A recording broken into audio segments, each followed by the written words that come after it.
Today's topic is United States and Jewish people. I will start with a simple line.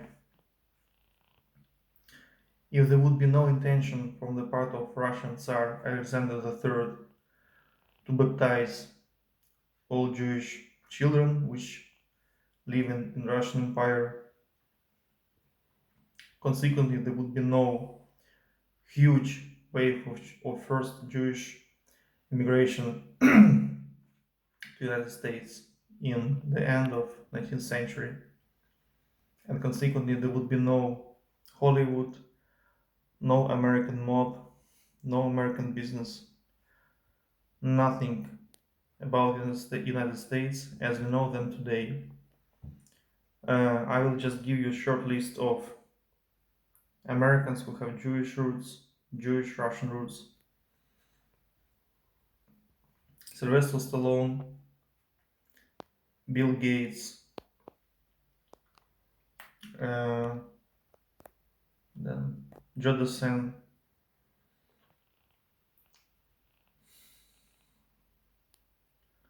don't remember,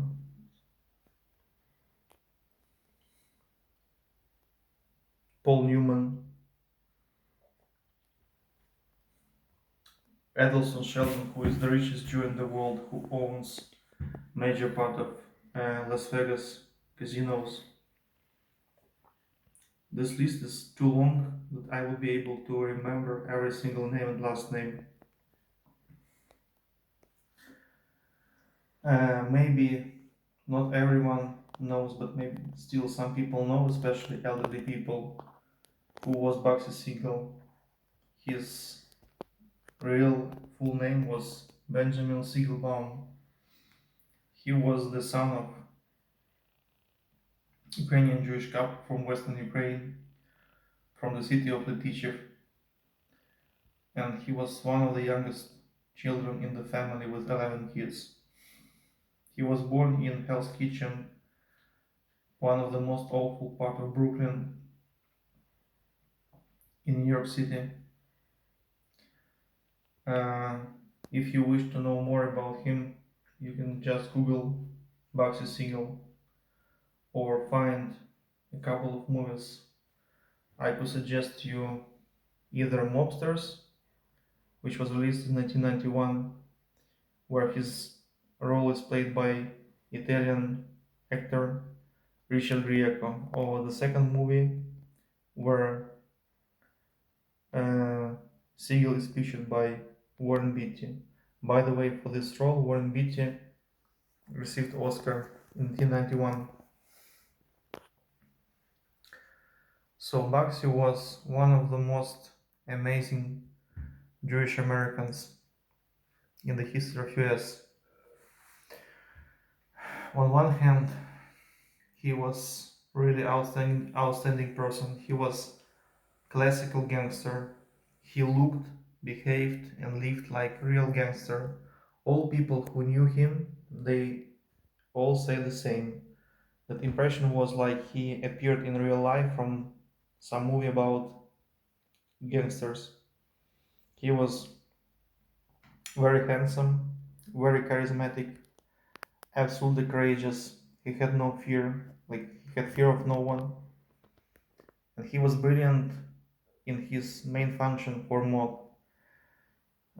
All people who knew him, they said like Bugsy could make feel fear anyone, would it be a regular American or the worst, the most cruel and the most outrageous of gangsters. By the way, he is father of the city of Las Vegas in Nevada desert. Before him, Las Vegas was just a stinky village. Bugsy was the first among gangsters who really decided to and offered to build the capital, gambling capital, on the territory of US. Before that, mob had to go to Cuba to organize gambling business there outside US. Las Vegas was the biggest dream maybe the biggest happiness of Baxi, and it was at the same time the reason of his death, because uh, it's not clear whether it was himself, maybe it was his girlfriend and second wife, Virginia Hill, was Hollywood actress, maybe both of them, but anyway, somebody stole $1 million uh, from 4 millions, which were invested by uh, Genovese family into this business idea. Uh, like probably everyone in 21st century knows who is Bill Gates. So Bill Gates also has some Jewish roots. As far as I know, he is not just European Jew, he is Russian Jew. With some part of his ancestry, some part of his family is from Russian Empire. In general, there is some hypothetic notion in psychology that probably Jewish people are the wisest, the most intelligent, and the most genius people for business, for creative work, for any field of activity which requires special, unusual abilities. Uh, okay, for now it's end. In the next episode, I would offer you to think about United States and Italian community within the United States, and let's say Italians and America. See you next time in the next episode.